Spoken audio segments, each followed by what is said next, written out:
Hey, this is Theron from Bricks and Flicks. During Monday's stream of Mech Armor Monday, ended up having some technical difficulties, computer crash, some equipment malfunctions. Even the microphones are giving some interesting audio issues. Toward the end, my microphone even echoes a bit. I apologize for all that. Anybody that wants to sit through it and listen to it, I'm going to put all the pieces, parts together and try to present it for you here. And hopefully you'll like it. If you do like it, hit the like button. If you like my content and want to see more, hit subscribe. If you want to know when they're happening, hit the bell. Thank you, and I hope you enjoy the show. Hello, and welcome to Bricks and Flicks Mech Armor Monday. So I have myself a bunch of these Mech Armor sets. Tonight we're working off Captain America, the nice little armor suit here, and I got my brother Todd, HTPB, and we're going to discuss Captain America of the MCU, his story arc. So starting from First Avenger all the way to Endgame. So first up, Todd, how we doing? I'm well, thank you. And a really good couple days. I got to watch a whole bunch of these movies, and my wife watched them with me. So and have some of this stuff fresh in my memory, so we can talk about it again instead of trying to pull out of the Wayback Machine. I've watched them all several times, but having the brand new refresh probably is the best way to go if we're going to be talking about it. Yeah, I definitely had to refresh too. I slammed through all the movies myself in the last couple of days. So first things first, we'll go through the first Avenger with Captain America as we open, and well, we actually we see him in the ice, and then or we see the shield in the ice, and then it goes back to him. Was it the movie theater? No, no. Well, first he was in line trying to get enlisted into the army, and it goes to the movie Oh, theater that's right. after he gets turned down a couple times. Wow. It blurred. My memories are all blurred for all these movies. I got nice notes, but Well, whether it was his first attempt or a couple attempts in, the medical guy had a laundry list of all the things wrong with him. That made me think it was probably his first time because they wouldn't have all that on hand because he wouldn't bring all that with him if he wanted to get in. So they probably had his records at first, and but he wouldn't have admitted all those issues that they had. They had a huge laundry list of uh, stuff. So I don't know. It might have kind of skipped over some of his attempts and showed you like maybe the first and the last before he tried the second time in the movie that we're watching where he gets noticed by the Dr. Erskine or whatever his name is.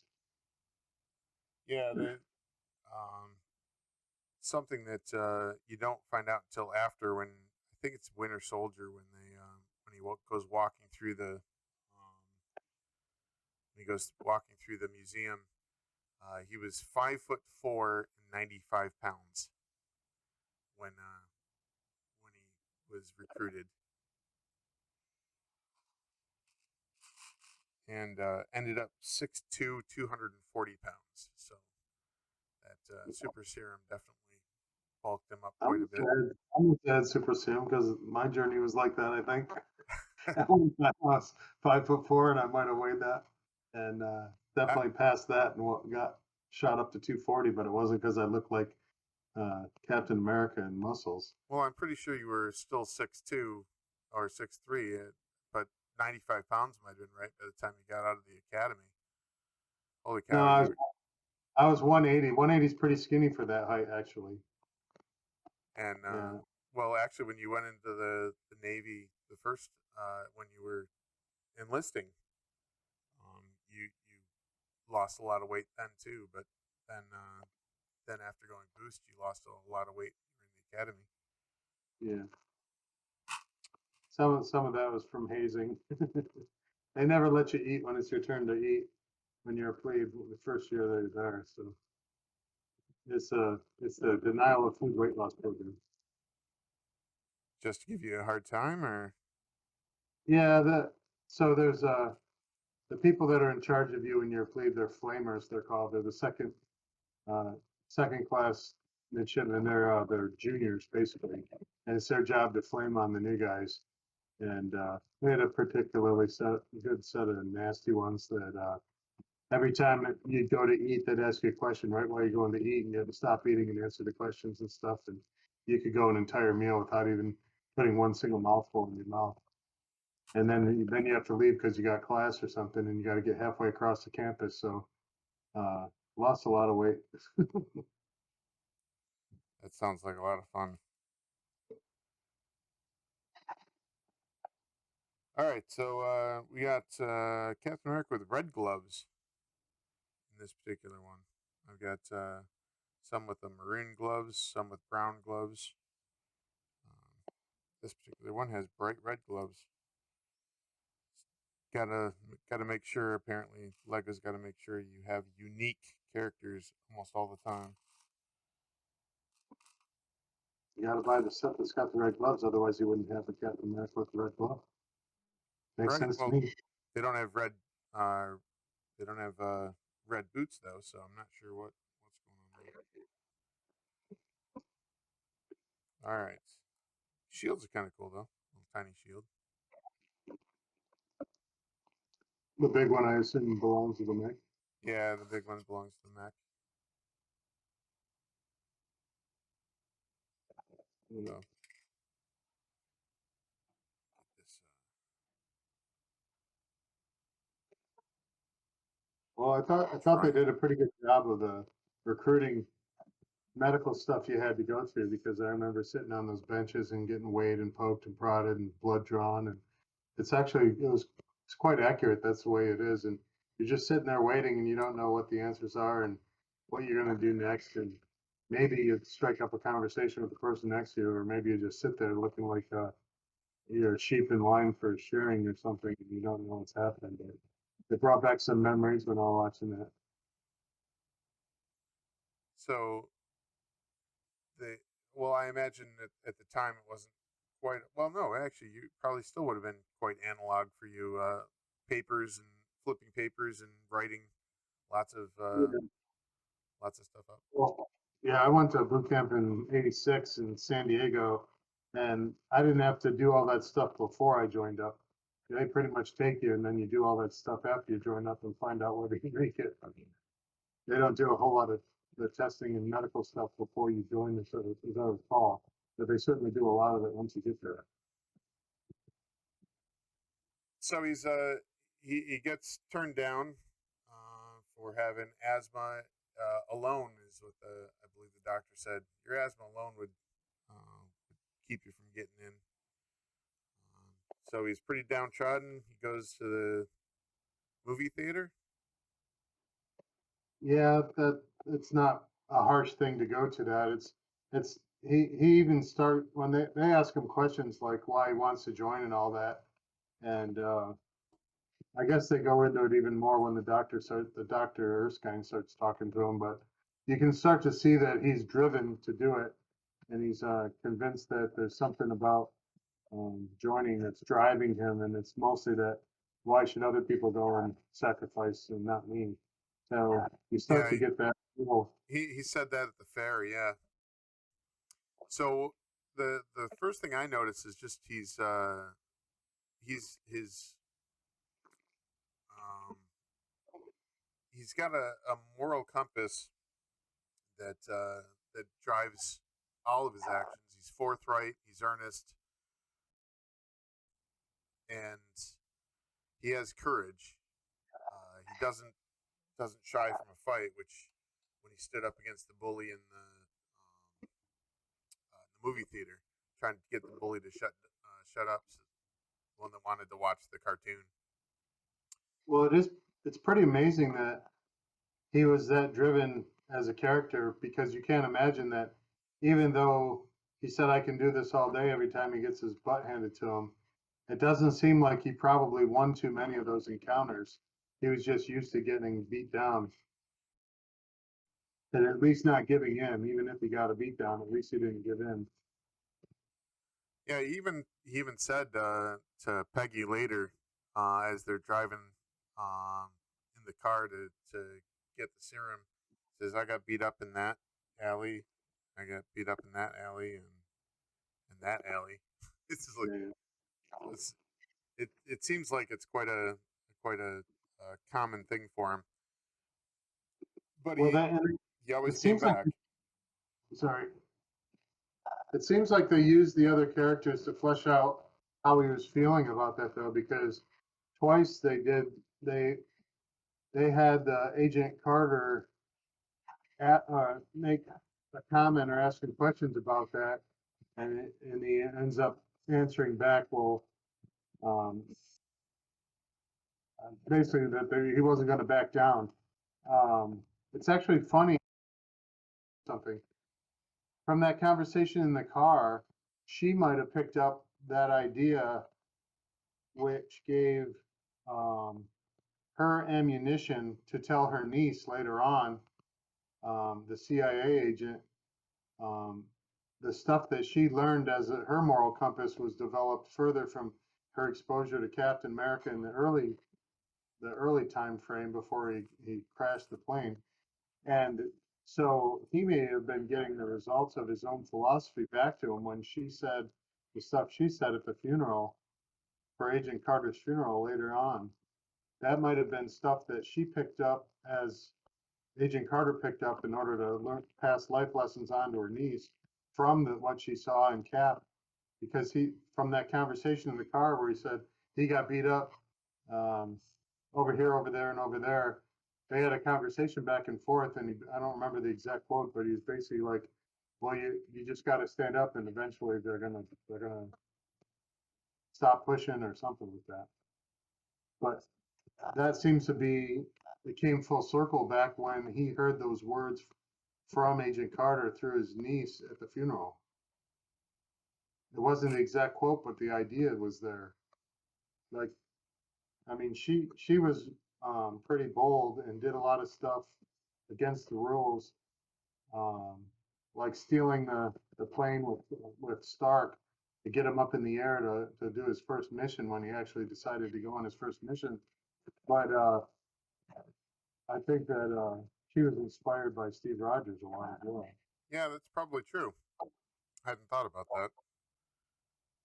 Um, I mean, his moral compass was pretty much black and white when he started. There's right and there's wrong,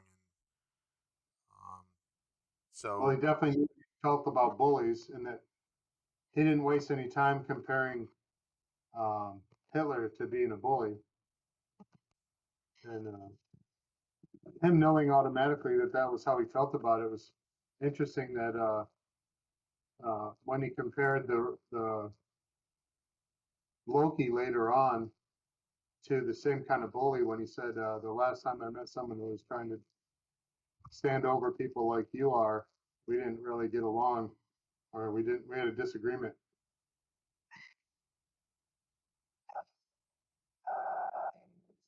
yeah, it looks like So I lost my other camera. him wanting to join was basically because he wasn't going to stand, he could do anything about it. He wasn't going to stand for all those people being bullied by Nazi Germany.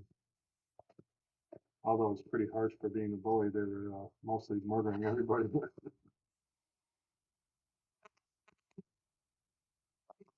Oh, we're just having technical difficulties left and right tonight. Yeah, the he doesn't like bullies, is what he told Erskine. He's just and I think I might actually have the quote in here. Says, "Do you want to kill Nazis?" And he says, "No, I don't want to kill anyone. I just don't like bullies. I don't care where they're from." I mean, it's Well, even though a lot of people are getting taken out in all the movies, especially the Nazis and the Hydra guys, It seemed like later, I know we're skipping around a little, but in hindsight, all this stuff is made more clear, perhaps.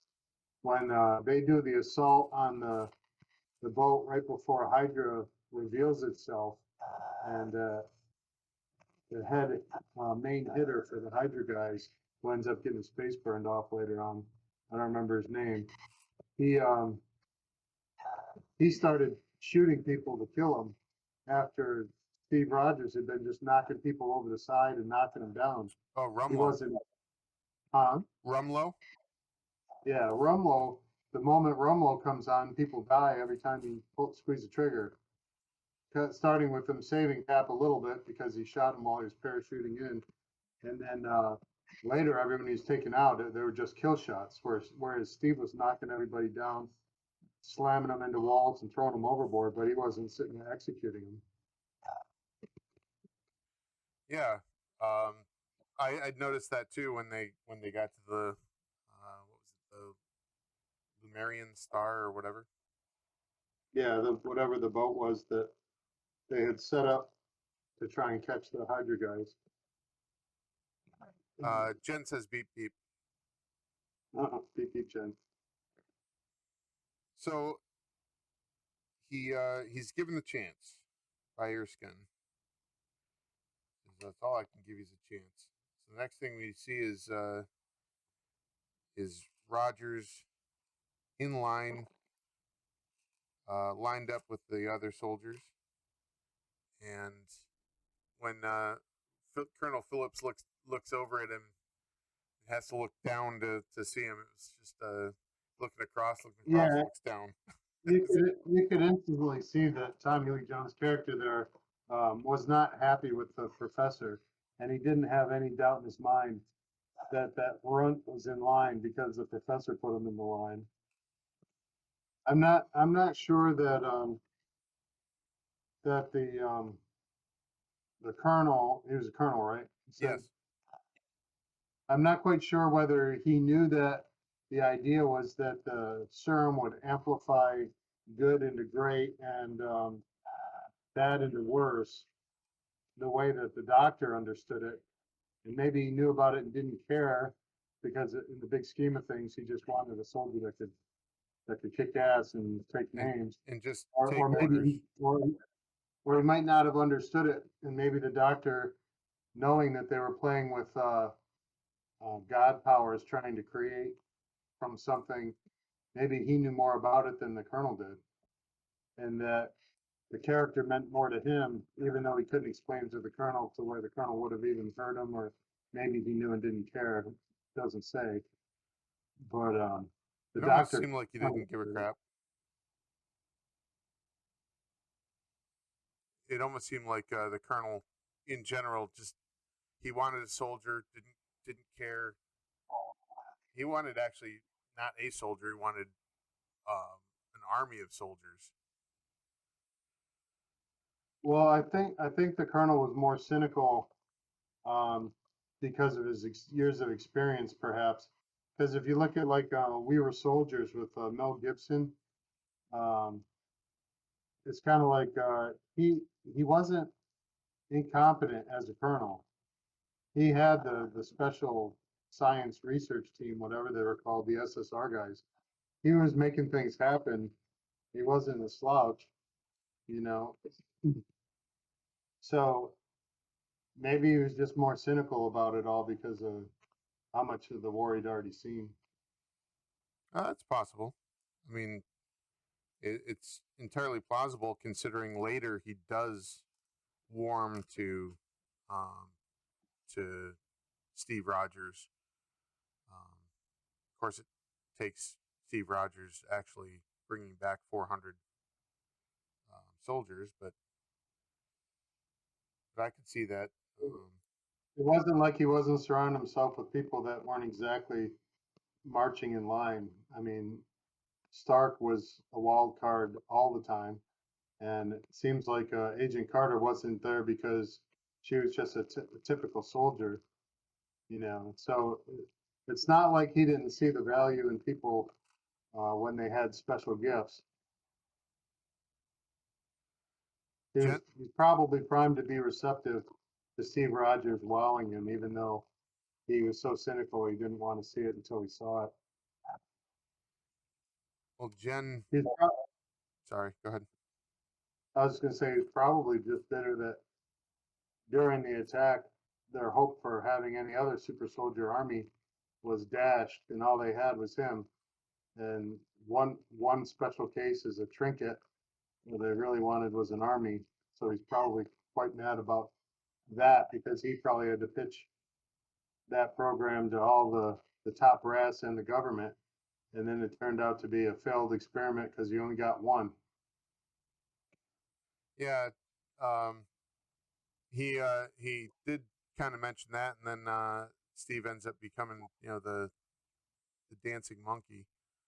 Um, Jen was mentioning on the chats is was that a test?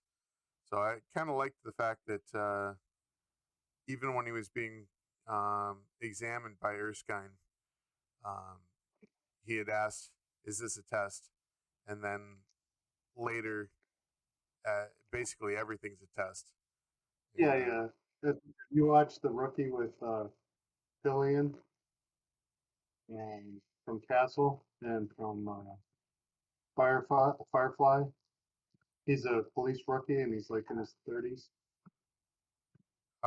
the rookie with with Nathan Fillion, yeah. Yeah, yeah, yeah. Everything's a test. Is this part of the test? Everything's a test. Yeah, that's actually Yeah. at least what I've seen of it. The first couple of seasons was actually really good. Well, it seems like that the other tryouts that were in that group of people were also being tested, and it probably wasn't unnoticed that the guy who'd passed all the tests with flying colors was also the jerk who knocked the post down and collapsed the barbed wire on top of Steve's head. So it's like, well, he passed all the aptitude tests and he passed all the physical tests, but he was clearly an ass clown and a jerk anyway. And Yeah, he's actually the because one that was heckling Steve when he was on stage um, in Germany too. yeah, Okay, so he gets chosen. They sit down, and have a drink. that was his one shot. He could have had a drink, and that was his only chance. He should have drank it really quickly before Erskine realized he wasn't supposed to do it. But yeah, he definitely would have actually gotten drunk considering he was 95 pounds, as opposed to later when he can't get drunk at all. What was it that Erskine said? He goes, I'm not taking the test. No, no, no. Yeah, I'll drink now. So he says the serum amplifies everything that is inside. So good becomes great, bad becomes worse. This is why you were chosen, because a strong man who has known power all his life may lose respect for that power. But a weak man knows the value of strength and knows compassion. Whatever happens tomorrow, you must promise me one thing, that you will stay who you are, not a perfect soldier, but a good man.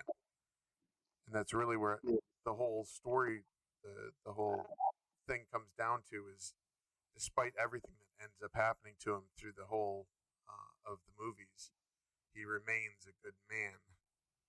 Um, and yeah, it's, I guess, the hero's journey for him doesn't change his core as much as just puts him through crisis of faith, maybe.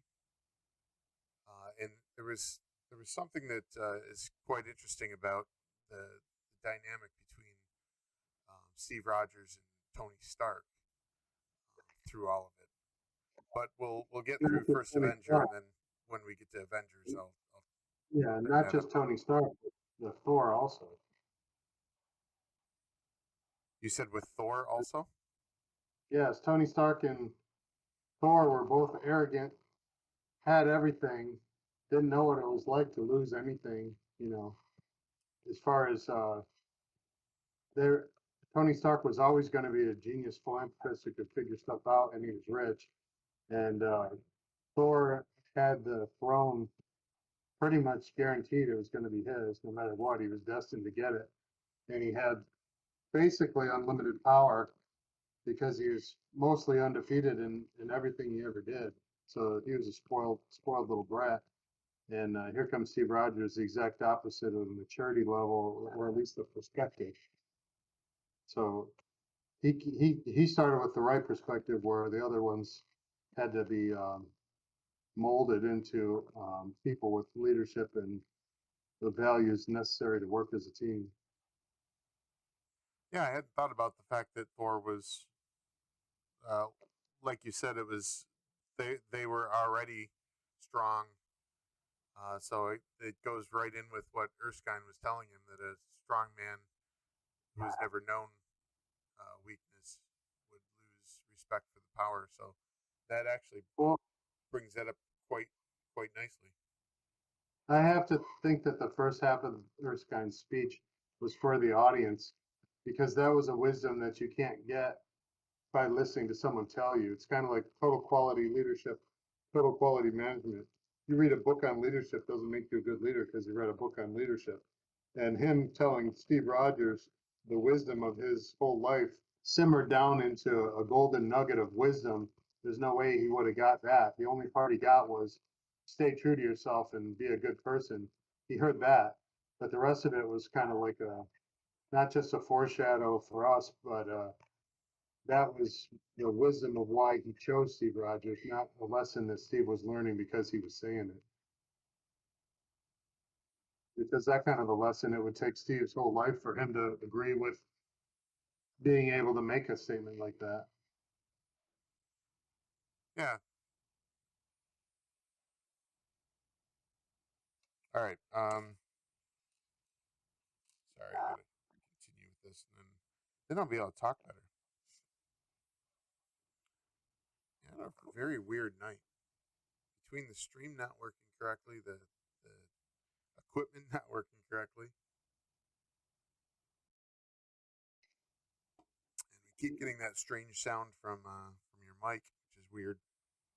I have no idea what that is. It's so quiet here, other than the fact that it sounds like it's raining, because it's raining here. It'll rain here for the next 3 days, probably. We just had But rain for the last 3 days.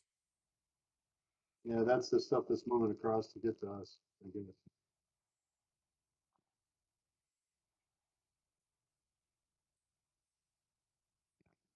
So you want to just skip to where he gets juiced? Oh yeah, we can do that. Well, I'm not sure that there was anything that was particularly revealing about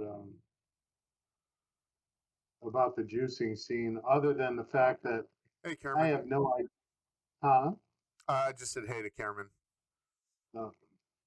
I have no idea why the bomber blew up the observatory thing unless he was trying to take out the people who were watching the procedure because I guess he wanted to steal the vial, so he couldn't blow that up until he had that in his pocket. So the explosion was kind of a distraction, but when it first went off, I'm like, why are you blowing up the observation lounge? What's that? What is that doing other than I guess it's a distraction so he could run and get the vial and shoot for the door, I guess.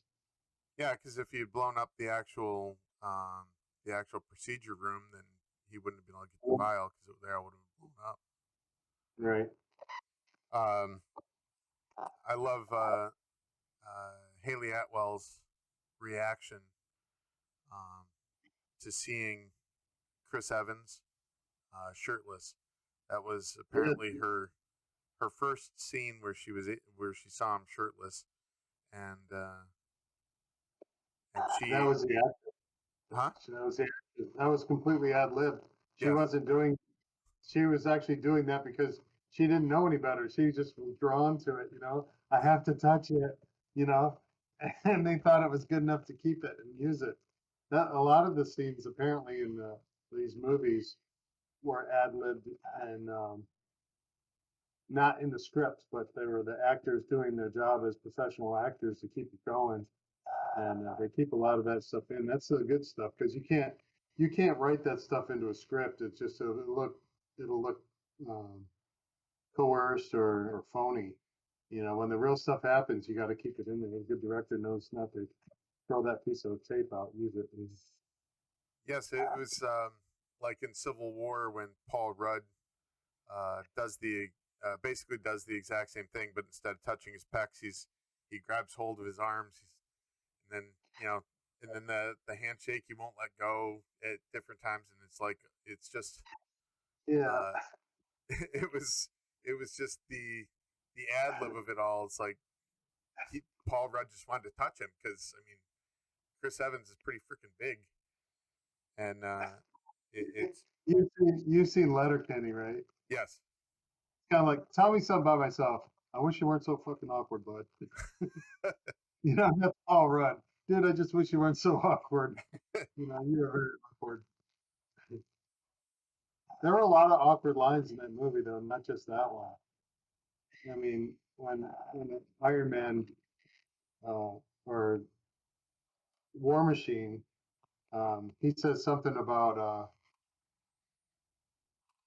watch this, and then then I will have said my piece or something like that. And Tony Stark goes, if you pull this off, I'll hold your piece. And he goes, so that was weird. Yeah, yeah. Really? I mean, that's the kind of stuff sailors tell each other, and everyone walking in the room is like, "What did they just say?" And you're like, "Oh, dude, that's just the way you guys talk, you know. Just don't take anything of it." And, But it's definitely all right. true that that's the way guys talk. So I like that they did a good job of him discovering that he actually had abilities that he never had before and didn't even know how to use them because he ran so hard he couldn't take the corner and he ends up flying through a window and landing in a display case because he was running so hard and fast. It was like getting thrown from a snowmobile. First time I rode a snowmobile, I didn't know you had to lean into the curve, and I was trying to sit up straight instead of leaning into the curve, and it just threw me right off the snowmobile because going around the corner just took me long. So when he was running around that corner, he smashed into the glass. I go, I know how that feels. Yeah, definitely. It's a new set of wheels. He definitely was not used to the the height, which he had mentioned to Peggy the second he got out of the machine that he felt taller. So that's got to be disconcerting to start out 5'4" and Yeah, then end up wish six I had two. those problems. I wish I had those problems. You're already 6'3". What do you want? Not anymore, man. Old age, shrinking, shrinking. You're I probably might be still like, taller than me though. it might be between 6'1" and 6'2" now. Um, Running barefoot. Thought that was interesting that he jumping from car to car, getting shot because he ended up getting winged on his side, using the taxi door as his first shield. Yeah, but they started that with the trash can lid when he was scrawny. You know, they started playing that up because he picks up a trash can lid from the Oh, alley. that's right. Yep. He gets his butt handed to him anyway. But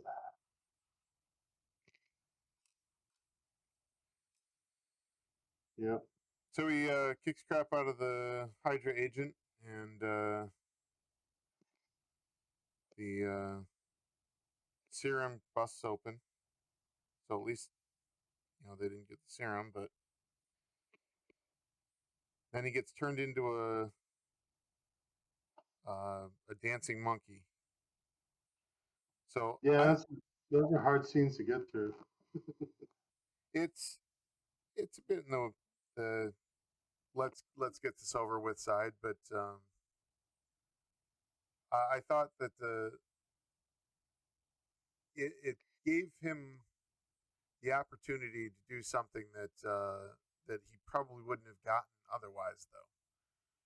He had the confidence then, because he started out with no confidence at all. He was still inside, even though he was, Captain America size now. Um, Inside, he was still 5'4". He didn't have the confidence to You're talking about yet. the stage presence The that stage starts where he, presence, yeah. yeah. So if he didn't have that, um, he might not have become the confident leader that he ended up eventually becoming. Perhaps there was some false confidence there because he thought people were buying along with his movies. He thought that, yeah, in as much that it wasn't the way he thought he was going to serve, he was still more morally compassed, pointing at the right direction enough to know that if that's where fate was going to have him do the best job he could, then he was going to do the best job he could to do it. And the first time that gets swept out from under his legs is when he's performing in front of the soldiers, and they're like, "Bring back the girls. Where are the girls?" They don't care about his fake movies. They're probably laughable to any of the soldiers who'd been in real combat to see the movies because they were strictly for the people that they were trying to either calm at home so that they weren't worried so much about their loved ones in harm's way, or they were just patriotic gush movies that were trying to convince them to contribute more money to the war effort and to save your copper and save your tin and all that.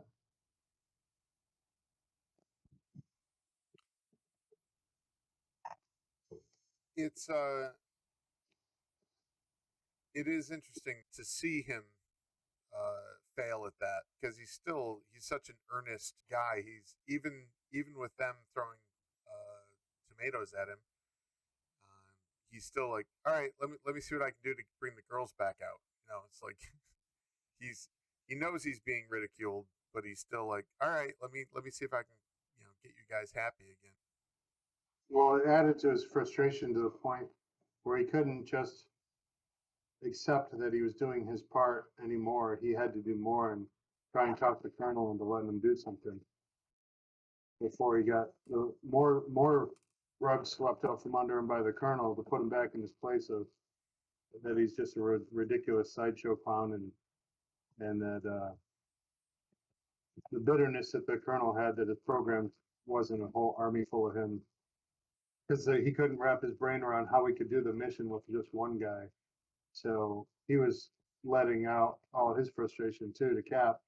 So Cap's frustration, his ideas about actually making a difference, getting swept out from under him by the troops laughing and not caring and throwing fruit, and then the colonel telling him that he's not the soldier that's going to make a difference, and there's nothing he could do even if he had an army of them right now because it was so far behind enemy lines, and so it was just enough to push him to the fact to do out of desperation to make the effort anyway because he couldn't sit still and not make the effort. Yeah, it was definitely the catalyst to push him further. Um, I think it was interesting that once he got up in the plane, though, that he immediately started taking charge with Haley Atwell being really his superior, and he's like, "Don't order me around." He's like, "Yeah, I can order you around. I'm a captain." Yep. And then he jumps out the plane after probably not having um, any parachuting training at all. Can't Yeah, imagine. and it's actually kind of funny that all the things that you're noticing about his development of the character developing so quickly from not being able to have any kind of stage presence to all of a sudden being in charge of what's going on the stage. And then the first time he jumps out of the plane, he uses a parachute, and he all he knows he's got to get down there, but it isn't like he's really good at it yet. And then later on, he jumps out from the other movies without any kind of parachute at all. He just jumps. Um, Yeah. What was it? Not Rumlow, but the other guy says, "Did he just jump out of parachute?" And Rumlow goes, "Yeah, yeah, he did." Yeah. I need to get more sleep apparently and stop watching 6 or 7 movies in a short amount of time because I made that shoulder piece wrong while I was talking to you. Well, if you're not giving Legos 100% of your attention, sometimes that happens.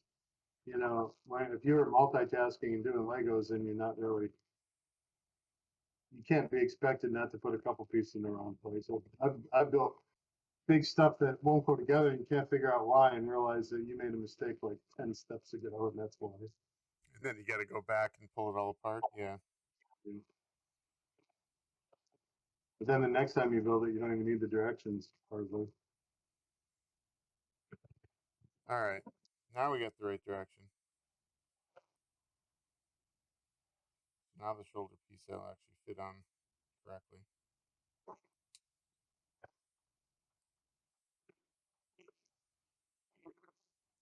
All right. So It seems as though maybe a big reason why he went to get the camp guys wasn't just because they were behind enemy lines and there was a bunch of good guys that were back there, but because Bucky was one of them. I And think that was definitely his reason. because when he got there and he's like, "Where's Bucky? Where's Bucky?" It's like it wasn't that he was rescuing everybody and Bucky would have been one of them. It was like, yeah, but I don't see Bucky, you know. And then they found out that some of them were taken away for experimentation or whatever. But And yes, his primary goal was Bucky. it's interesting that later on in the movies, when Civil War happens, and everyone's feeling guilty that casualties happen, and maybe they didn't feel the pain of the casualties' point of view as deeply as they should have. He was already, um, as soon as he went to go get Bucky, he was like, "Hey, the exit's out that way. Take as many guys as you can out. I'll see you. I'll see you out in the woods." And as soon as they go out the door, a whole bunch of them get wasted by the Hydra weapons, and they all get evaporated. And it's like, yeah, people are gonna die, but it was already that he knew quickly, whether he was out there watching it happen or not, that not everyone was gonna make it. And later, he's the one that's sitting there Good and night, Jen. saying, when he's talking to try to justify, um, yeah, some people might die while we're trying to save them, but if we don't try to save them, then no one's gonna, and they're all gonna die, later on when they're trying to justify the Civil War, um, Sokovia Accords or whatever it's called. He knows that people are gonna be casualties, and even then, when he's going after Bucky, there's a bunch of guys that didn't make it out of that camp. He brought a bunch back, but he didn't bring them all back. Yeah, they were getting evaporated quite quickly when they stormed out of um, the facility. Quite a They few of did them quite, got zapped. they did quite well for what they had. Yeah, I mean the advanced weaponry that was against him, I thought they did quite well. That that number of people actually survived was amazing. All right, so um, let's uh, let's move it along to otherwise we're not going to be able to get very far with in the movies. Um, so Bucky, they get onto the train and unless there's something in the meantime you want to mention, like oh Well, well, I don't know where it escaped my brain when I was watching the movies in the theaters, but um, I didn't pick up on the fact that Bucky had been experimented on as a super soldier. I never could figure out what they did to him to give him the superpowers, but when he was on the table being strapped in, there was like, I don't know if it was green fluid or something, but they were already doing experiments on him to make him a super soldier, and Steve never knew that he was that was going on.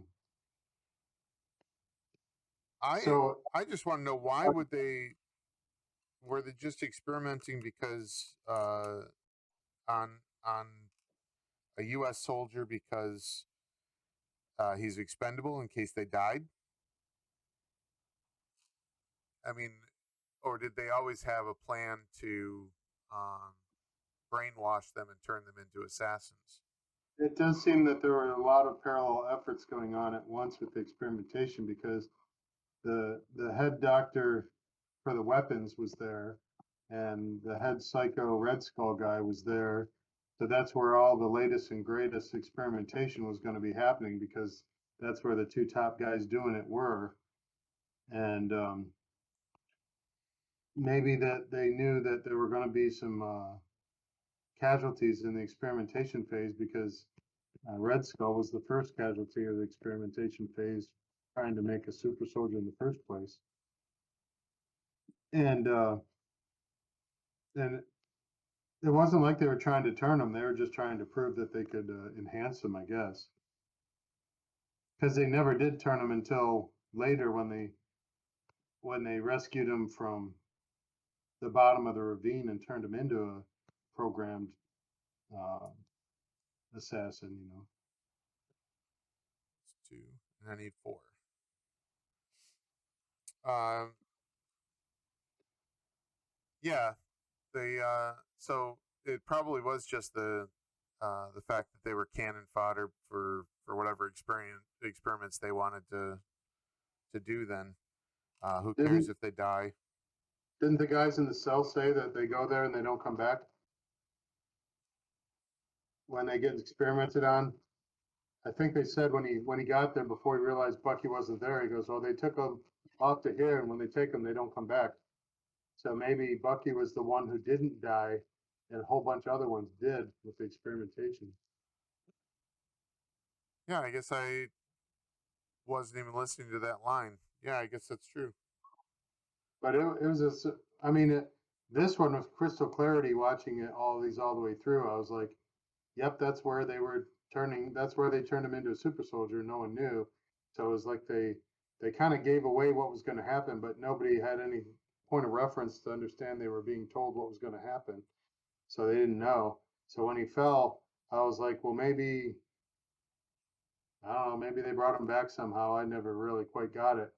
And then watching this again and realizing that's the moment when you should have known and should have seen that all the signs were there that he was already not going to die when he fell down that ravine because he was already got the super soldier serum in him and he wasn't one of the ones who died on the table while they were trying. Yeah. So Um, I think the evidence was at the table that he had been experimented on already, and it wasn't just that it wasn't his turn yet, and he was just waiting his turn. It was like that he was there, and they had already been doing stuff to all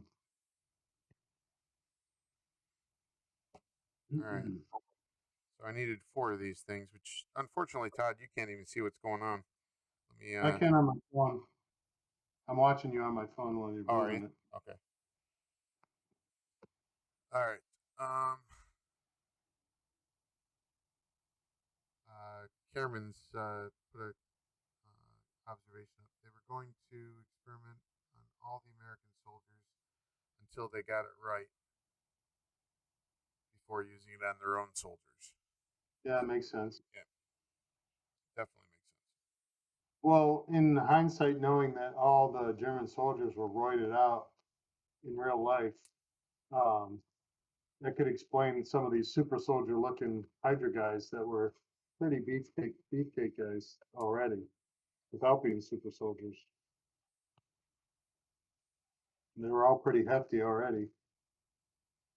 Although being at the Red Skull's base, he probably had the cream of the crop.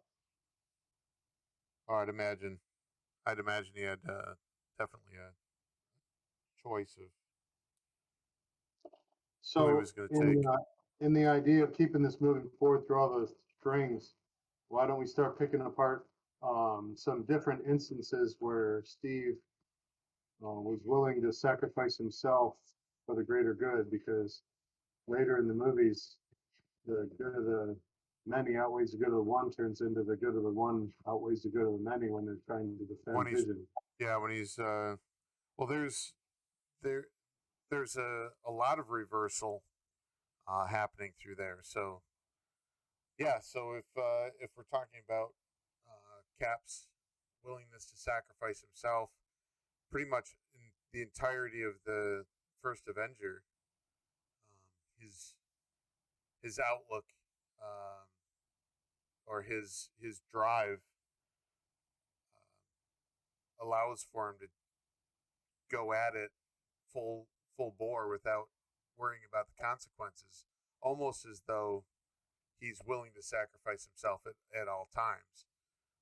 Yeah, it might have taken him um, 0.62 seconds to decide that he needed to crash the plane with him in it, and that's a very long time for a robot, Right? or however many seconds that is. But here's Agent Carter and everyone trying to figure out, no, no, no, we can figure this out. Wait, no, let's like take a breath. We can find an option. He's like, no, No, I already know what I I'm already gonna do. know It's already. there's nothing more I can do. But So I got to be honest with you, it gets me every time when he does the self-sacrifice thing. It's kind of, I don't know if there's a lot of scenes in movies like that, like in The Abyss, when the guy goes down to find out what's at the bottom of the cliff and underwater in the abyss to find the aliens down there, uh-huh. and he knows it's a one-way trip and he's gonna die. It's kind of like it's a tough scene to go through, when you got to do what you got to do. And when is it Steve Trevor? Is Trevor his last name in the Wonder Woman movie, or is it a different last name for him? It's Trevor. Yeah, the ability to sit there and say no, it doesn't matter. No, I got to blow this up. I know I'm going to die, but this has to get blown up, or like New York's going to come out, New Jersey, or whatever, Philadelphia, Chicago. They're all going to go down if I don't stop it. Yeah, the realization hits him, um, like you said, in a fraction of a second that oh crap, this is what has to happen, and this is what I have to do. Um, The realization that hit him in slow motion was the realization of how he was going to try and talk Carter through accepting the fact that he had to do that, because it seemed like he was doing everything he could to pull out all his charm to help her through the moment, because he knew that he'd already made up his mind and there wasn't a better option. right, right. The so the self sacrifice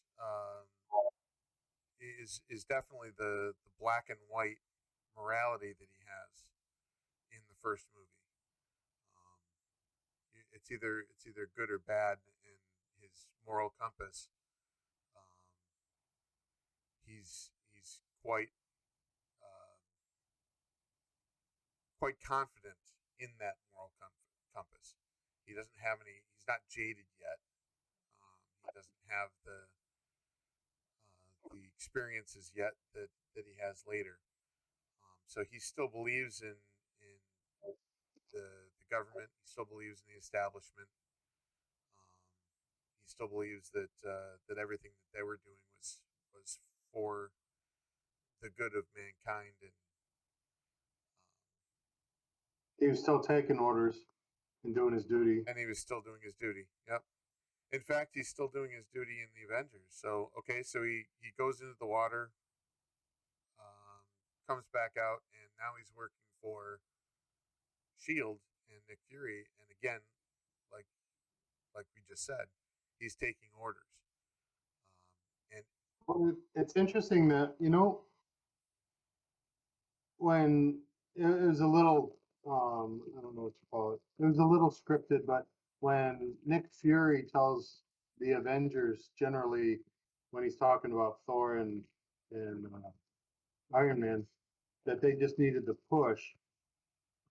They needed a catastrophic event to flip their point of view, whereas Steve Rogers had to have it chiseled away very slowly, because until Ultron, tells him that you guys are monsters and you're the bad guy, that's when he first started to really wonder whether or not he was the bad guy or not, and not the good guy. But until then, all the events leading up to him being challenged by Ultron that he was a monster, he was getting chiseled away really slowly. There wasn't a catastrophic event which flipped Steve Rogers' point of view.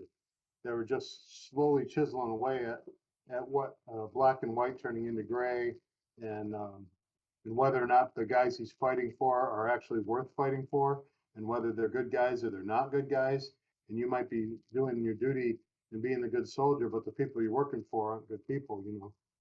Well, that was where Tony comes in the Avengers, um, But by showing it didn't, him. it didn't bother Tony though. Tony was cynical enough to sit there and go, "Of course they're corrupt. Of course they're Right, the spy of all spies." You but know, he that's part of Tony's arc. Like I was saying, there's a reversal that happens, and I was mentioning earlier that that Cap and Tony have an interesting dynamic where right now in Avengers, Cap is still all about the sense of duty. He's willing to do what needs to be done uh, for the right, and the Shield and the government are in the right, and he's going to work for them and take their orders. And that's where Tony, who's already anti-establishment, he's like, no, these guys are corrupt. I mean, there's things going on here that you need to know, and points him to the weaponry that they were making from the Tesseract. it, it is funny that I know we're only talking about Captain America, but it is funny that the flip flop of point of view happens for Tony Stark, and where all the rules are a joke to him, and then there has to be rules because at least whether it's a moment of weakness in a short couple weeks of weakness, whatever it is, the guilt that he had by all of a sudden thinking about the things he hadn't thought about before, make him think that yes, this is like a problem without bounds, and we need to put bounds in it and have some sort of oversight, or we're going to turn into the things that we don't want to turn into, even if we're not that already. Um, Right, like I said, there's a complete reversal between the two of them, um, and they it's interesting because they facilitate the change in each of them. That they each have a part in changing the other one's point of view, along with their experiences, and it's a not a complete role reversal because Cap is still his morality is almost I wouldn't say unquestionable. His morality, um, he knows what's right. instead of being black and white, he realizes that the world is gray, but I still need to strive for the white. Um, uh, Well, whether or not the world's wrong, he knows what's right. So he'll strive towards what he knows is right, regardless of how bad the rest of it goes. You know. yeah, Tony or Kerman's saying that he starts as a soldier and he slowly turns into the hero. I Well, completely understand into how the that. leader, into the team leader that he becomes. He's kind of always a hero, I guess, because you could really say he would always put others in ahead of himself, as if he had to, by even by jumping on that grenade when he was a weakling. You know, he always knew that it was such a right thing to do that there wasn't any question of doing the right thing. The thing was that the world around him failed to keep up with what he knew was right, and the world started turning upside down on him, so that he wasn't aligned with them anymore because he was still right, but they weren't anymore.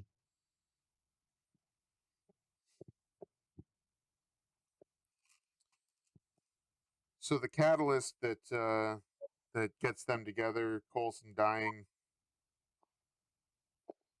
um, Well, that was, I think, the catalyst for everyone except Steve. Steve felt bad about it, I think, but I don't think that he all of a sudden became a team player about the Avengers Initiative. The No, not moment that, not Steve. Correct. yeah, the moment that he decided that we're going to work together and stop the squabbling was when he tells Tony, "You better go get your suit." Oh yeah, and he goes to get his suit, because they were under attack, and they could work together to actually make some good happen. They had to learn how to work together, I guess. I don't think that Steve believed that Tony could be the team player, and he had to be convinced by Tony's performance that Tony could actually be part of the team. Uh, We keep shifting, I think, from talking about Cap, but it's interesting that Cap didn't have a whole lot of flip flop moments, whereas Tony Stark had like five of them. I mean, everywhere from um, Coulson dying, him taking the nuke into the hole, and realizing that that was a one-way trip, probably. His first sacrifice of himself for the greater good kind of thing. That was a flip-flop moment for him. There were so many. I mean, when he found out that his parents had been killed by the Winter Soldier, that was a flip-flop moment. When he had to realize that he was going to die alone in space, withered away because he was emaciated and starving to death. Um, that kind of was a pretty pivotal thing. He had a whole bunch of them, dramatic spike moments that changed Tony's course. Whereas Steve, really, the one that was the culmination of the gradual eroding of his point of view, I think, was when Ultron called him a monster, and all of a sudden he's like, "What? I'm not a monster. I'm the hero. What do you mean I'm a monster?" well, the fact that when he called him a monster, Tony was also thinking about the fact that he was the one that survived when everybody else was dead in his vision. Um, he he realized that it's his fault. All of it's his fault. Whether it was actually his fault or not, that's what he believed. Carmen just said when they were restarting the engine on the helicarrier, and Tony's trying to get him um, to look at the control panel. He says, "What do you see?" And Cap says, "It appears to be run by some kind of electricity." That was great, because it was kind of like it was the ultimate middle finger kind of thing to Tony.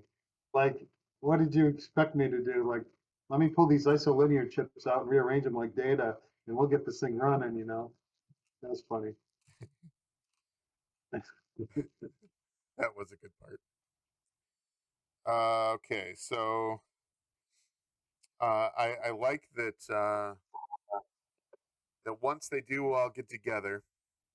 Well, actually, yeah, we're talking Cap here. Let's keep it away from the other characters, except where they come into to line with Cap. Otherwise, they're gonna be here all night. I like that Stark basically just immediately hands it over to Cap. Knows that Cap is his tactical awareness is much better than Tony's could be, and he puts his ego You talk, aside there for the first time. So I you thought talk that about was when the army comes through the hole. uh, when they're all on the ground, and he says, "Okay, Cap, you know, what are we gonna do?" And he allows Cap to actually give him instructions, where he's telling everybody like, you go out, make sure that anybody that gets outside of the area, you bring them back in, keep the fight in here. Eventually says to and tells Hawkeye to go up um, and watch what's going on as the eye in the sky. Eventually gets to Hulk and says, "Hulk, smash!" Where Yeah, he allows uh, Cap to be the leader of the group instead of by ego and Well, intelligence thinking that yeah, he yeah. should be the leader. Well, that was when he became a team player because Cap already had been leading a band of super assault squad guys, and back in the day when Bucky was the only casualty of that squad, they were doing battle plans Right. and they had tactics, and so all Stark had to do is get on board with being a team member instead of everyone doing their own thing. But it was a good moment when Steve started telling everyone how to win this fight and everything. That was pretty good. It shows that that he deserved the position. Um, that Tony, although he was allowing Steve to have that position of leadership, it definitely shows that he deserved it. I mean, it's he had the experience and the tactical know-how to be able to survive that. So here's a question to keep us moving. Where's the moment when Steve makes a transition to not being able to lift the hammer off the dining room table to being able to lift the hammer because he was worthy? What was the event that made him worthy so he could wield the hammer? Because he couldn't lift it off the dining room table at the cocktail party. Not But not then, completely, no. yeah, it looks like he wiggled it and raised a couple eyebrows. I drop a question on you. I don't expect you to have the answer right away without thinking about it. I mean, there had to be something, maybe pivotal, maybe not, because if he was, like I said, I think he was chiseled away slowly to transform into his later self that you see in the wars with Thanos. He's a different person than he was in the beginning. Not that he was bad or that he lost his stuff, is that he dynamically changed, but it was gradual for him. So that's why I asked the question, was there a moment that you can point out or think of when he could have tried the hammer anytime after that event and he would have been able to pick it up? He just hadn't tried. Yeah, I don't know because in if we go back to Well, if we go back to Thor Winter had to, Soldier, sorry, go ahead. Thor had to be broken and realize that he'd lost the plot when he couldn't pick up the hammer in the Thor movies. And um, I think Steve, um, when they were low and when everything went um, dark because of the Thanos taking out half the population and all that, they kept on going. They didn't give up per se. Although, I mean, he started going to the VA to talk to the people, and he wasn't exactly sitting at headquarters like Black Widow was. But somewhere in that lowness, when he recovers from the lowness to come back again, might have been the part that was the journey that Thor took, where he had to be low before he could be great again. And maybe that was the part where he was the lowest, was after Thanos took half of the population away. Well, he definitely was having uh, a crisis of faith as far as uh, he still believed in uh, his own compass was still working for him, but I think he was having more and more problems through from Winter Soldier, where he was realizing that his compass's north no longer pointed the same place that Shields was. When these things started happening, he realized he couldn't, you know. Well, actually, Nick Fury told him not to trust anybody, but he was seeing it before that there were some things that he couldn't trust. So yeah, he needed to be knocked down. Um, Well, maybe here's another alternative thought. If, because I was thinking about this today on the way over here, that he went from the good of the many outweigh the good of the one to the good of the one outweighs the good of the many when they were trying to save Vision. Maybe that was the lesson he had to learn, the perspective lesson, that it isn't about everyone run out there and self-sacrifice and you'll win because good always wins over the bad. It was that the perspective of what the right thing was to do had to align with his compass as well. And the right thing to do required perspective because they definitely did everything they could to save Vision. He wouldn't let Vision take his Vision's own life, which he was willing to give for the good of the many. And that made him still be the robot. And Steve went past being a robot and the robot soldier to being more dynamic than the robot soldier. And maybe that's what made him worthy. Oh man, Well, I like that. he definitely started learning that when he wanted to try to save Bucky after he learned that the Winter Soldier was Bucky. Um, so before we get uh, to Thanos, um, But his wiping out half of everything, he did realize that sometimes the needs of the one do outweigh because Bucky yeah, was but innocent. that was Steve's perspective. It wasn't the big perspective. Right, but that's where he started learning because you were saying that that when did he get to the point? And I think that his journey had to go through Bucky and realizing that his friendship and love for his best friend was more important than other things, and that one can sometimes outweigh the many. I think that's where he started his journey toward what you're saying is Yeah. realizing. So, yeah. And I keep coming back to this too. I think we're stuck with there isn't one of these dramatic moments that Tony Stark had many of that he ended up clicking something in his head. It was a slow process, but I think he got it by the time they realized that they had to save Vision. It wasn't just that he was doing it for himself because it was no longer his best friend that he was trying to save. Now it was someone who wasn't his best friend. It was just the right thing that everyone needed to have happen, and it was the right thing to do, all aligned perfectly.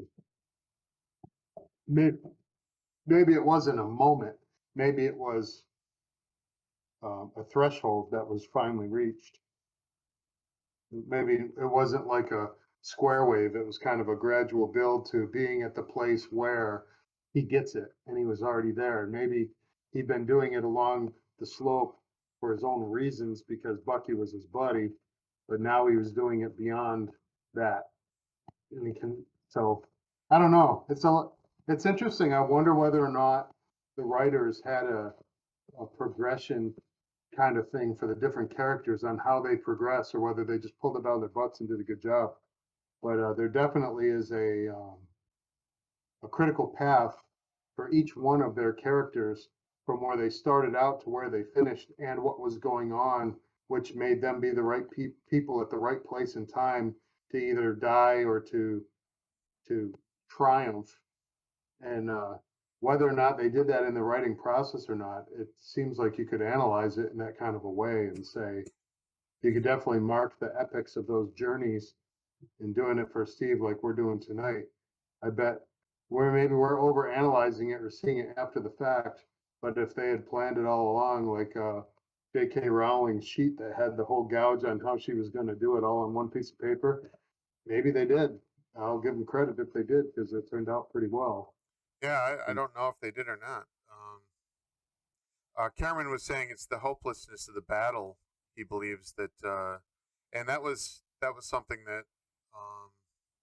when he actually during that battle in Endgame, um, just he's the last one left, and Thanos is still standing. So the hopelessness of that fight, but he's going to fight anyway, might have given him the purity of being in order to pick up Mjolnir. So that was Cameron's point on it. Something I wanted to mention that to go back to Civil War, that as I was watching, I'm like the I was thinking about the motivations of all the heroes involved, and I found something interesting. I noticed that the reasons behind it were very different between Tony's side and Cap's side. That because of the Sokovia Accords, Cap didn't want to have um, an agency of some sort uh, dictate where they went. His moral compass, in his mind, was better than a corruptible Yeah. establishment. He couldn't Which sit still and not act when they didn't give permission. He and had to there's that. act if he thought he had to act. So he was against that signing that for many reasons, including his freedoms. He didn't want to lose any of his freedoms of where they went, and actually his personal freedoms as well, since they were now going to be um, watched very closely and very much like the mutant registrations. Yeah. Um, so, and Cameron just mentioned that Shield turned out to be evil, um, which Yeah. yeah, Cap didn't trust anybody anymore. He trusts himself, and his moral compass is still a good gauge for anything that he wanted to do, any direction that he thought the Avengers should go in. His leadership is probably much better than a bunch of people that all had their own agendas and desires.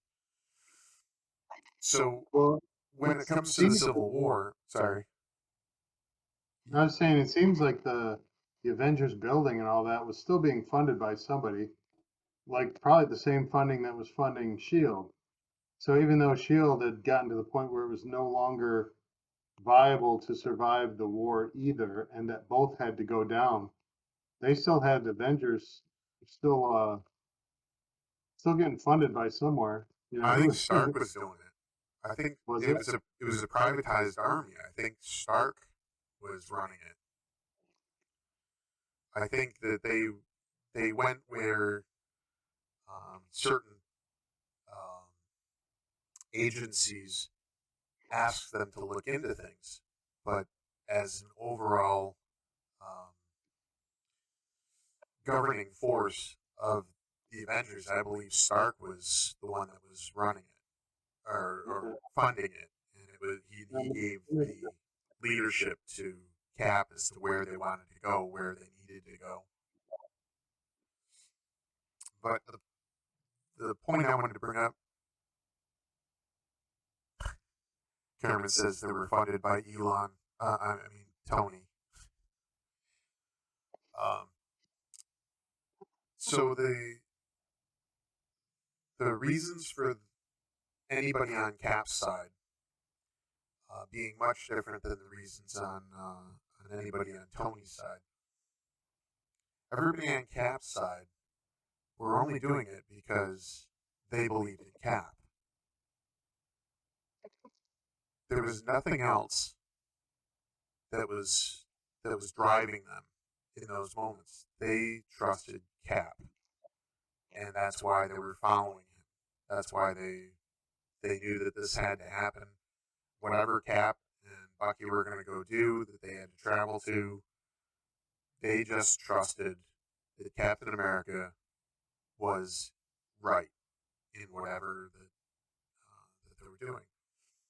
Where on the other side, the converse side, you have Tony, his guilt.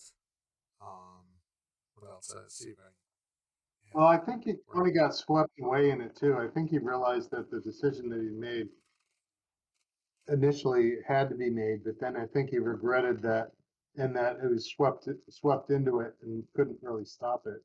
But maybe the people that were on Cap's side knew that there was still something that had to be done about the bad guy who had framed Bucky and had some things that were going on that weren't good, and they were going to find these other super soldiers. Meanwhile, the guys who were against him on Iron Man's side were so laser focused on bringing these vigilante heroes back into the fold so that the world wouldn't disband the entire lot of them, that they didn't even want to hear about the mission that still existed, which was this guy was pulling strings and working towards um, going to this super Soviet base to find these other super soldiers. And as far as they knew, they didn't know whether he was going to try and activate them like he was activating Bucky, or am I screwing up my timeline a little bit? The No, airport. you're right, but it was because they trusted Cap. They understood that whatever Cap had come up with that needed to be done, Cap told them what the story was, but they were following their leader. They trusted his. Um, they trusted his compass. This is the only thing I can think of to say there. It's they were um, they were following him, where Tony was uh, was in the fight because of his guilt um, over what they had done. That he believed that their power was too great alone, and they needed oversight. They needed somebody else to point the gun rather than um, rather than Tony feeling guilty about it. He wanted somebody else, like a committee, to decide, so it wasn't just all on him. You had Black Panther was just in it for the vengeance. He wanted nothing more than Bucky to be killed, um, thinking that he had killed his dad. So you have two very, very different reasons, but they were on the other side. You have Natasha, who's just used to the. She's used to working for governments. She's used to working for a a side. It didn't matter what side. So as far as she went, it was more like a status quo. She's like, yeah, I mean, now these guys are in charge. Then these guys are in charge. Or I work for these people, and now I'm working for these people. To Yeah, her, she she has never had a this crisis. She never had a crisis about that until Fury got taken away. right. So her motivation, like I said, was more like it's just the next boss. Um, you have Vision, who was in it to save Wanda. One way or the other, he just wanted Wanda to be safe, and the way to make her safe was to protect her, like Stark wanted to put a suit of armor around the world. It was his desire to protect her that way. So that was his motivation. You had Rhodey, um, career military, who had gone up against many dictators in the um, War Machine armor. So his. Nobody's above the law. I'm sorry, what? Nobody's above the law. Right. He said his motivations at this particular point was there has to be somebody to stop the people in power. And if we're the people in power, we need to make sure to have somebody regulating us so that we don't become the tyrants. We don't become the dictators. Um, let's see what else. And then you had Spider Man. Spider Man uh, was trusting in Stark's judgment for idol worship reasons and just wanted to impress Tony. So the the two sides are very different in their motivations, and I thought that was kind of interesting that there I couldn't find any individual reasons for the others on Cap's side to want to be in this particular fight other than they were following Cap and trusted in his judgment. So I thought that was kind of interesting. Well, it seems that he was against what they were doing, keeping Wanda in her prison cell with Vision watching over her, where she was in an internment camp. Oh, Hawkeye. That was the other one. Sorry, go ahead. Well, I don't know that I didn't say what I was going to say. It's just that was some of Wanda's. Wanda wanted out of her cage too, and yeah, I mean, I can see um, Spider-Man and them going along with Iron Man's side because the other side were criminals because they were rogue heroes. So they're the bad guys, I guess. From anyone who chose Iron Man's side could make that argument. Well, he understood they weren't bad. I mean, he was having a conversation with Steve the whole time. So it's not like he knew that they were bad. He just said that Tony said you were wrong.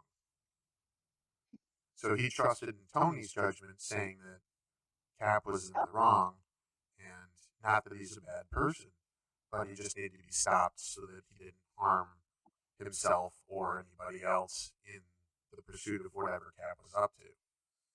So his blind faith in Tony Stark was where his motivations were.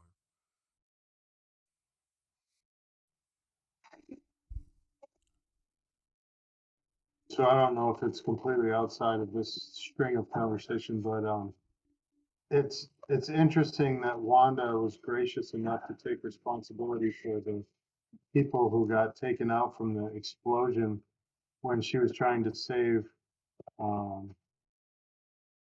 Cap's life and ended up taking out the 10th floor or whatever floor of that building with a bunch of casualties. Cap said, "Well, I'm the leader. That's my fault." And she goes, "Well, it's both of our fault." No, it was pretty much all Cap's fault because he put her in the field and she wasn't ready to be in the field for one. She wasn't seasoned enough to have the perspective that it's better for Cap to take the blast than for civilians to die in the blast, you know. And she didn't have the control that she needed yet, so that was all Cap's fault there. So he was the cause of some civilian casualties in his decision making, whether he meant to do it or not. It was his responsibility. So that was some of the justification of the people that were against him, that we're making mistakes. You know, there were mistakes made. It wasn't like they were free from mistakes. Maybe they just wanted someone to be in charge of them so that the people in charge of them could take responsibility when it went wrong, because they're the ones that gave them permission to do the mission or not. Yeah, like I said, Tony wanted somebody else to be the conscience. He didn't want to feel what he was feeling anymore, the guilt and the anguish that he was feeling. He wanted somebody else to be in charge. Carmen said that Spidey was just excited to be an Avenger. Oh, he's also hearing that noise from your whatever your microphone problem is. Well, I suppose if nothing else, when I'm not talking, I'll mute. He's saying it Does sounds it like help? Dormammu. Does it go away when I mute it? Yep. He's also saying it was Crossbones' responsibility, but I think Crossbones was trying to blow up Cap. I don't know that it was his responsibility that the building blew up. You're saying that if he hadn't been trying to blow up Cap, that none of that would have happened in the first place, which is true. I don't think the bad guys in that situation that brought the bombs get a pass for any reason.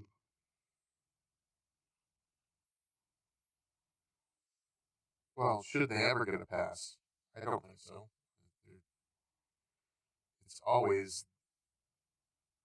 the bad guy that causes the problem.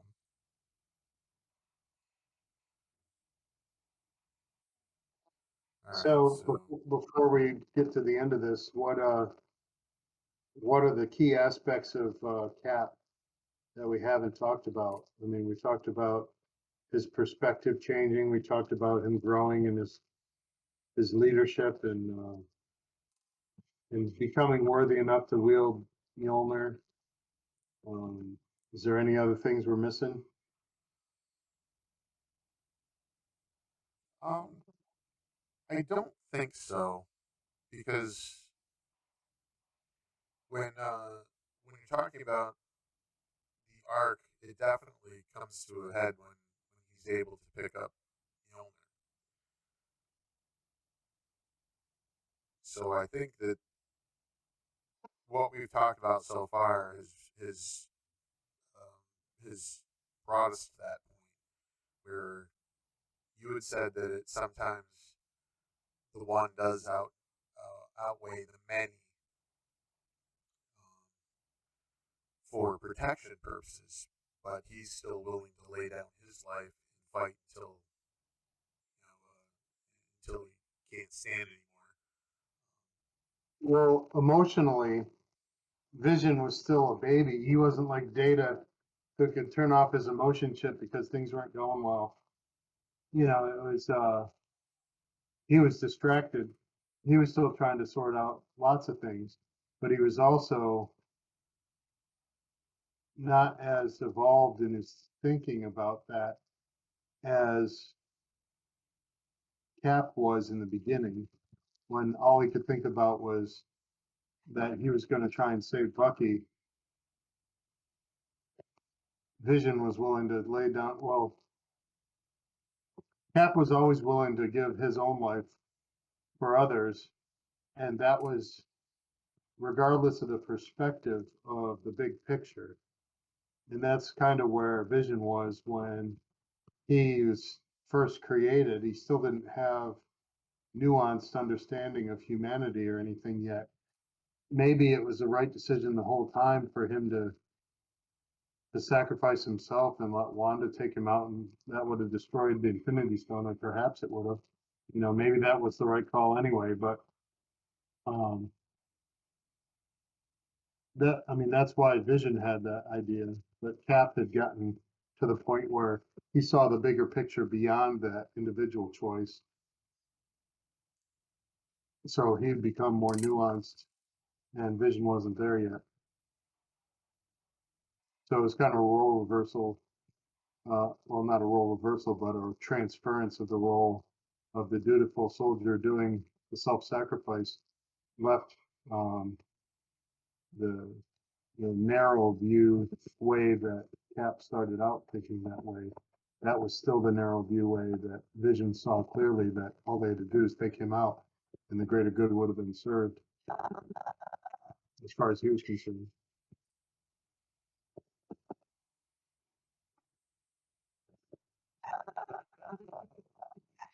So I guess when it comes down to it, it's just when it comes down to the end of of Cap's arc. Um, I think at the end, after he had done everything that he could um, for humanity, he was willing to just retire and go back with Peggy. Well, So do you think he deserved that, or do you think like do you think it was um, a well earned ending? I don't look at it that way. I agree that he definitely earned a break, but I think that he was willing to allow the heroes to take it the rest of the way without him. Whereas before, he always had to have control of what was going on or at least be on the right side, regardless of who else went along with them. And he came to the point where he realized that the world was going to be okay by letting the other heroes do it, and that they were enough aligned with his thinking, or he was enough aligned with the fact that his narrow point of view isn't always the ultimate point of view, but between all of them, they learned enough of a lesson that it was okay to let those heroes go on and to defend the world without him. And he was small matter to it in that big picture enough that he could go and try and find some happiness, maybe not even as much for him because he wasn't that selfish, but for Carter, so that in some way, even though it was a cheat, she wouldn't have suffered her life having to know that Cap was dead, marrying someone else, never really being happy, finding out Cap was still alive. You know, the torture she went through, he could save her from that in at least one iteration if he went back to her and had a good life. I don't think it was as selfish as you could interpret it as being merciful to Carter in That's an sparing interesting her point. pain. Huh? I said that's a very interesting point. Because the mercy that it showed her by him sparing her the life of anguish without him was more important than the benefit of him sticking around with people that could handle it without him. I guess that's me saying that.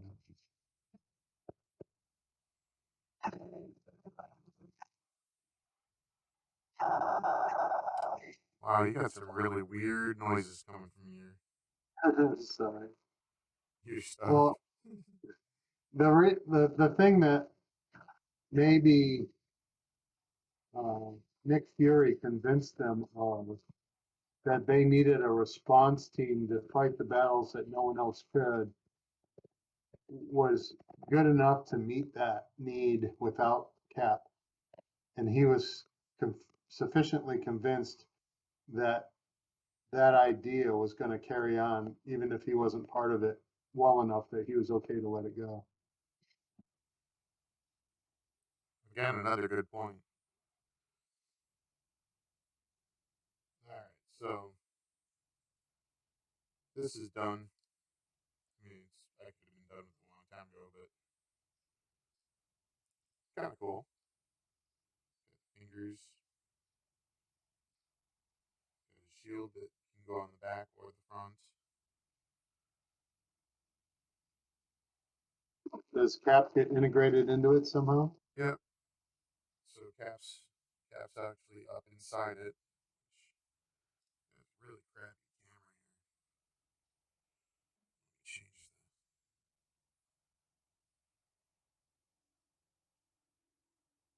So Cap's actually inside it. Where Cap's shield actually goes onto the back foot.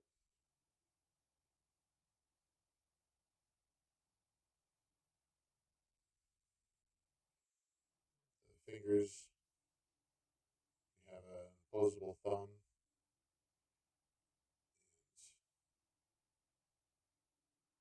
And 3 digits. All in all, pretty cool.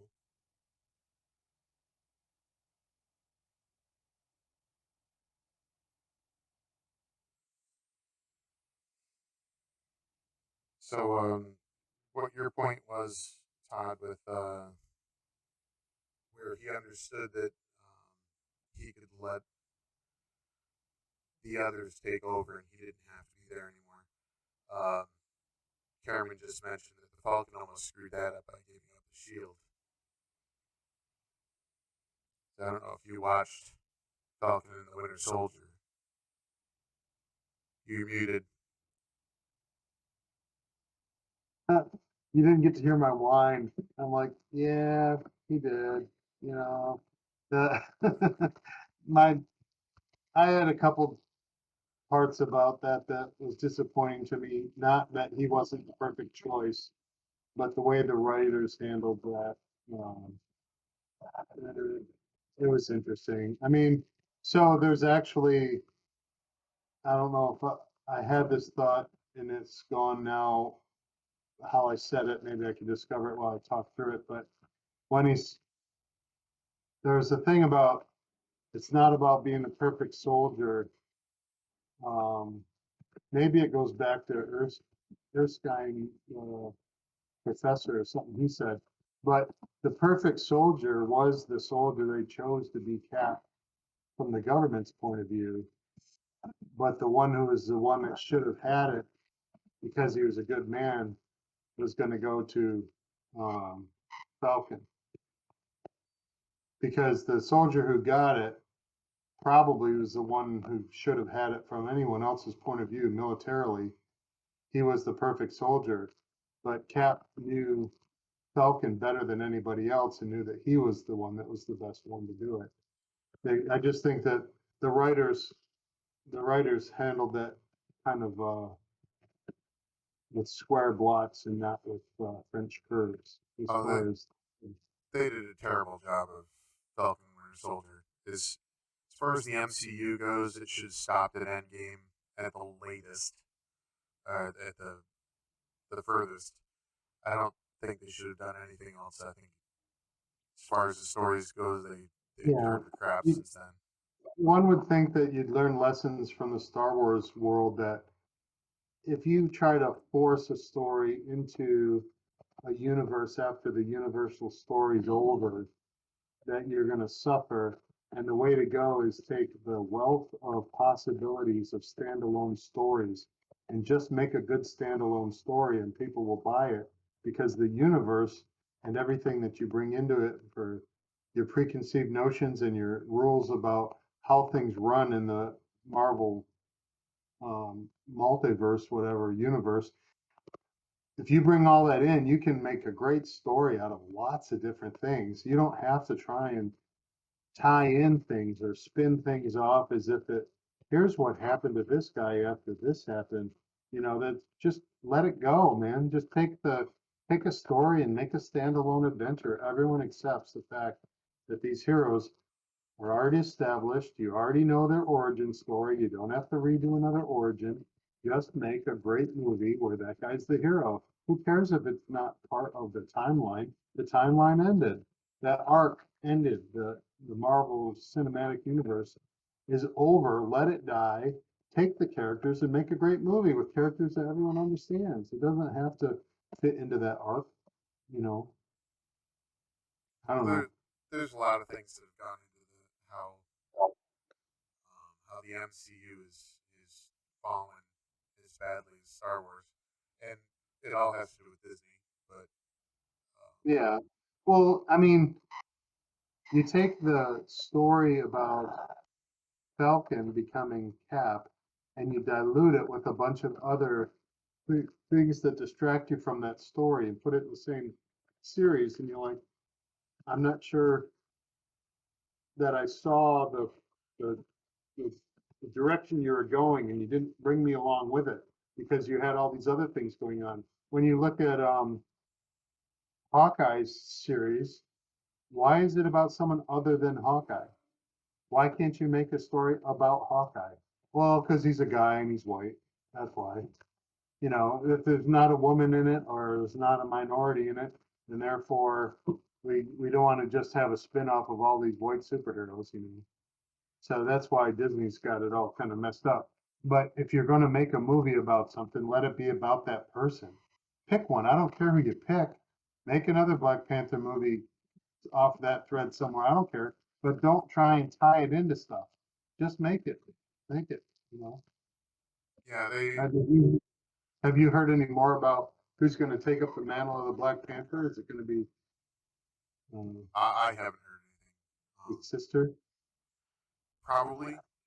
Kevin Feige's actually said that he wanted more female representation, so it is I know, but they're a everybody is warrior going to be race. female. What? Which warrior is going to get defeated for her to win when that's a race that's based on hand-to-hand combat to win the right to be the strongest person? It's not that it's bad or evil to be strong, Wait, but you think a 105-pound female can't take out a 300-pound male? I don't understand. Yeah, no, these females. Um, they're systematically destroying all males uh, from from the MCU. Uh, Shang-Chi was. Cameron says that rumor has it that it's Shuri that's going to Yeah, take I the don't have a mantle. problem if they can make it fly without totally making Wakanda woke. Is Wakanda not woke? I mean, how can you not be woke? It's a whole country of black people. They're already woke. So you're going to break the rules about how they do combat to prove who's the strongest to be the protector of the kingdom. Yeah, you can have smart people. That's great. You can make mechs. You can use technology. But I mean, the whole premise of it, and everyone seemed to think it was okay as long as T'Challa was still alive, that there wasn't anything unwoke about the fact that it was a man who is strong and the strongest one rules a tribe. That's not exactly against all of humanity's experience. But now, if you give it to her, what is the rule you're going to break to make the already intersexually awesome all black with a woman who's heir to the throne? How are you going to break that system in order to make her be the person who wins that hand-to-hand combat battle? Are they beyond that now? Because I don't know. I just hope they I don't don't know. split up. Been to be the devil's advocate, or I don't know what you call it here, but we're going to go off on a thread forever away from Captain America if we keep talking about where it's going next. So why don't we put Captain America to bed before we go off on another discussion? Cameron says they're going to have to do something different as they have no more flowers. So she won't get the serum. They always pull some stupid thing of why they could. They got a flower somewhere. They missed one. Oh, we actually still have one, or it was Well, frozen. It was she's in a glacier. she's already a genius, so she could use uh, nanobots, What do nanotechnology they to call? become. What do they call the worldwide network of dog soldier cells, or whatever they call them? I mean, you could write a storyline where someone took a flower for safekeeping and put it in one of their worldwide sleeper cells that they had all over the planet to keep the flower alive. I don't know. They'll come up with some stupid reason to make it work. Or she'll overcome it using vibranium technology and she won't need the flower anymore. Because she obviously can't win the battle from her physical strength compared to her her own tribe's men. You're not going to tell me that she's going to win a physicality war against them. So it's already going to be something's going to change. The rules going to change. Maybe Yeah. she's going to break the glass ceiling in Wakanda for women. Yay. So I hope they have somewhere to go after all the glass ceilings are broken and there aren't any more glass ceilings. You might have to go back to the most competent games again, but that's so pyramidal, I don't know what do you call it, dominance hierarchy related, that somebody on the top of a pyramid should be the person who's the king. It's like a dominance hierarchy. That's going back to the patriarchy or something. I'm sure we could come up with a reason Well, why. that's meritocracy. Yeah. You can't have that. So anyway, you're right. We're going to go off on all kinds of tangents here. Um, so Captain America, unfortunately, with some technical difficulties, finally got it taken care of and have it finished off. After editing the workout. I just had a lot of editing to do. So I have a bunch of these mech armors. Um, I've got Wolverine, I've got Thor, I've got Spider Man, I've got Thanos, I've got Green Goblin, I've got the Ironmonger, Obadiah Stane, I've got the What If Hydra Buster armor that Steve Rogers is in while Captain Peggy Carter gets the super serum. I got a bunch of these things, and so we can go through character studies like crazy. Um, so we got a bunch of things we can talk about. So, but we'll just shelve that for now. And thank you all for listening, Cameron. Thank you for being part of this. And Todd, thank you for coming on and talking with me tonight. If you end up liking this video, hit like. If you end up wanting to see more of this kind of content, hit the little bell and subscribe if you're interested. All right. Thanks, Todd. Thanks, Cameron. Take care, and I'll see you next time.